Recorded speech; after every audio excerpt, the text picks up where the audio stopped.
स्वागत है आपका हमारे इस चैनल प्राचीन ज्ञानवर्धक कहानियां में। मेढक ने बताया कि जहां इन 4 लोगों की संख्या अधिक हो, वहां एक शब्द भी नहीं बोलना चाहिए, वरना बेइज्जती हो सकती है। दोस्तों, कहते हैं यदि उल्लू को दिन में दिखाई नहीं देता है तो इसमें सूरज का क्या दोष है। वर्षा की बूंद यदि चातक के मुख में नहीं आती है तो इसमें बादल का क्या दोष है। यदि तुम तैरना नहीं जानते हो तो इसमें नदी का क्या दोष है। बसंत ऋतु में पेड़ में पत्ते नहीं निकले तो इसमें वसंत का क्या दोष है। यदि आप मूर्ख हो तो इसमें ज्ञानी का क्या दोष है। कहते हैं मनुष्य की मूर्खता ही उसके लिए सबसे बड़ी दुखदाई होती है। मूर्खतावश मनुष्य बिना किसी के कष्ट पहुंचाए ही कष्ट भोगता है। मनुष्य का मूर्ख होना उसके लिए अभिशाप है। आज की कहानी भी इसी विषय पर है। आपसे अनुरोध है कि वीडियो को इसके मत करना, आपके लिए बहुत महत्वपूर्ण जानकारी मिलने वाली है। मित्रों, किसी गांव के बाहर एक कुआं था जिसमें बहुत सारे मेंढक रहती थी। उन मेंढकों ने नहीं कभी कुएं से बाहर की दुनिया नहीं देखी थी, बेबस उसी कुएं को ही अपना संसार मानते थे। उसी में अपने परिवार के साथ बड़े आनंद से रहती थीं। उन्हें अपने उसी संसार पर ही बड़ा घमंड था। एक दिन धोखे से उस कुएं में एक समुद्र का मेंढक पहुंच गया। समुद्र का मेंढक उन मेंढकों से कुछ अलग दिखता था। समुद्री मेंढक को देखकर कुएं के सारे मेंढक हैरान थे। अब से पहले उन्होंने ऐसा मेंढक नहीं देखा था। वो एकदम अलग प्रजाति का मेंढक दिख रहा था। उन सब ने आपस में विचार किया कि भैया, आज से पहले हमने कभी इस तरह के जीव को यहाँ नहीं देखा है। जरूरी है, हमारे लिए कोई नई मुसीबत हो सकता है। अब तो कुएं के सारे मेंढक डरकर इकट्ठे हो गए।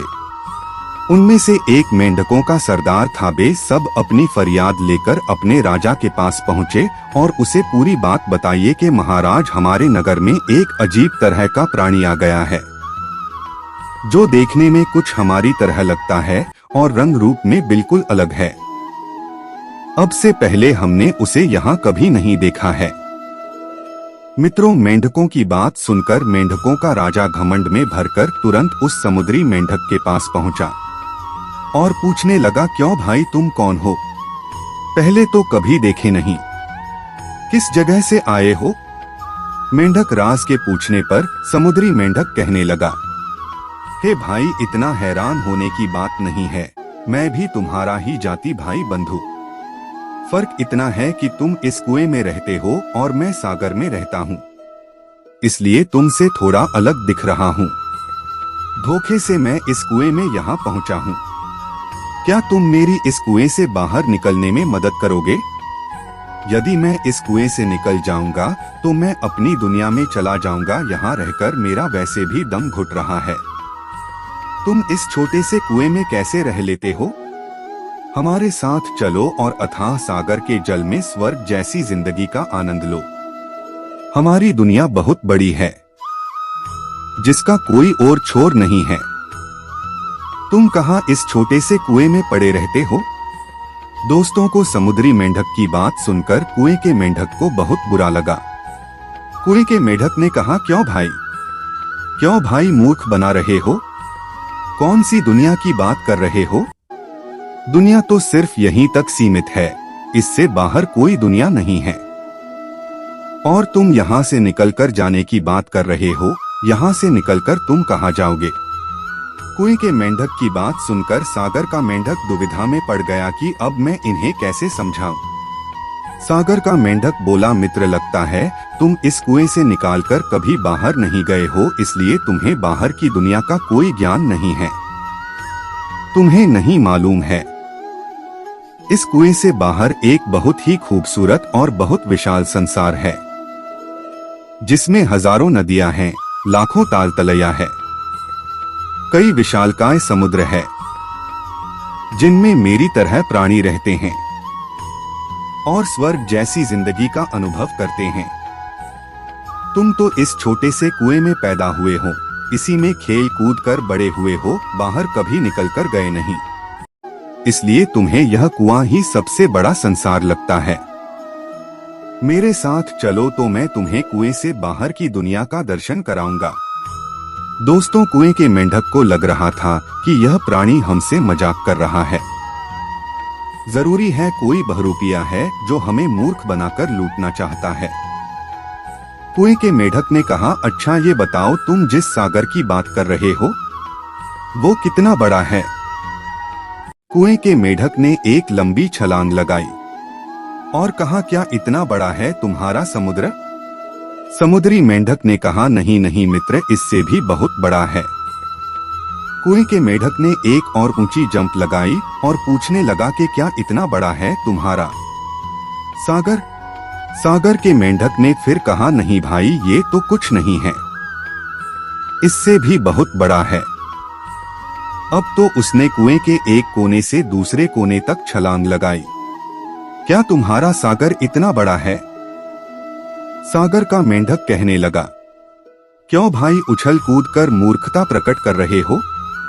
सागर तो बहुत बड़ा है, उसका विस्तार, उसकी विशालता तुम्हारी छलांग नहीं माप सकती।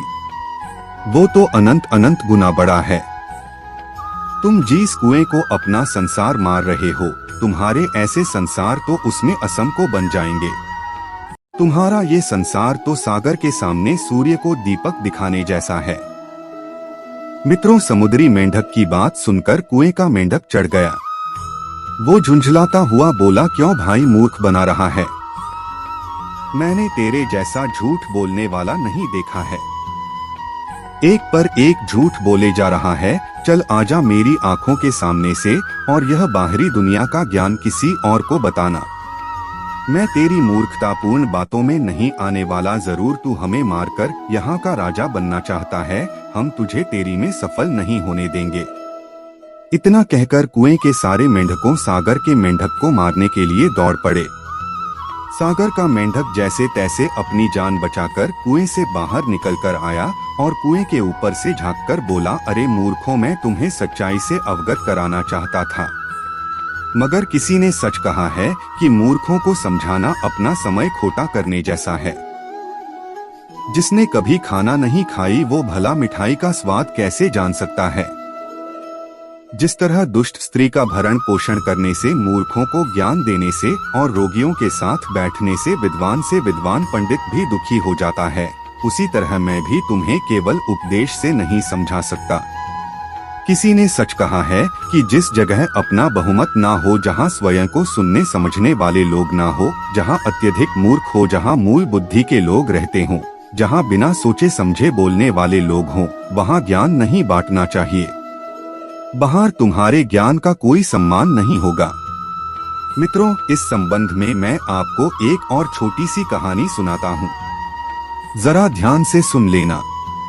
एक बार एक सियार को एक लिखा हुआ कागज का टुकड़ा मिल गया। उसने वह कागज अपने जाति भाई बंधुओं को दिखाया और बोला, भाई हो, मैं विदेश से पढ़कर आया हूँ, ये है मेरा सर्टिफिकेट।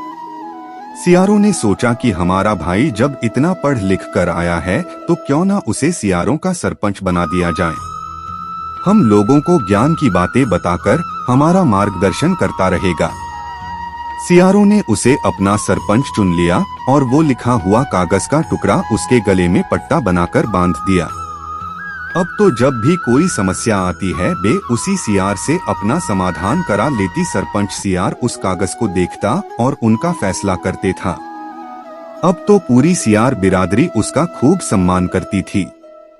जाति में उसकी खूब धाक जम गई थी।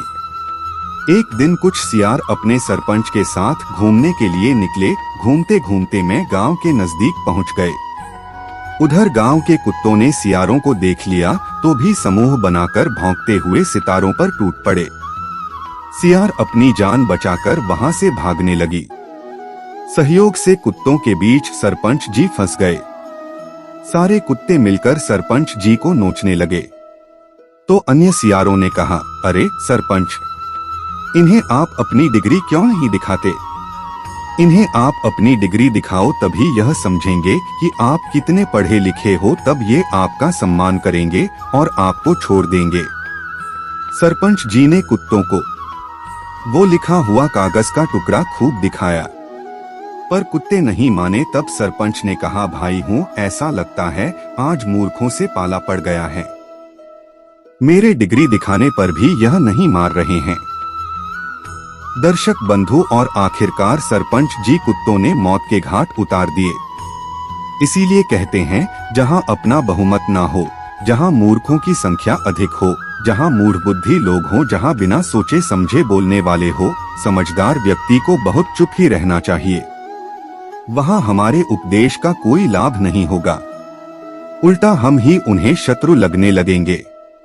जो व्यक्ति अज्ञानी होकर भी उदंड है, दरिद्र होकर भी बड़ी बड़ी इच्छा रखता है और बिना मेहनत के ही सुख की कामना करता है, वो मूर्ख है। ऐसे लोग ढाक के 3 पात ही बने रहते हैं। दर्शक बंधु, यदि इस वीडियो से आपने कुछ सीख ली हो तो वीडियो को लाइक करना और चैनल को सब्सक्राइब करना। मिलते हैं अगली कहानी में, अगले वीडियो में। आप सभी का बहुत बहुत धन्यवाद। जय श्री कृष्ण, जय श्री राम।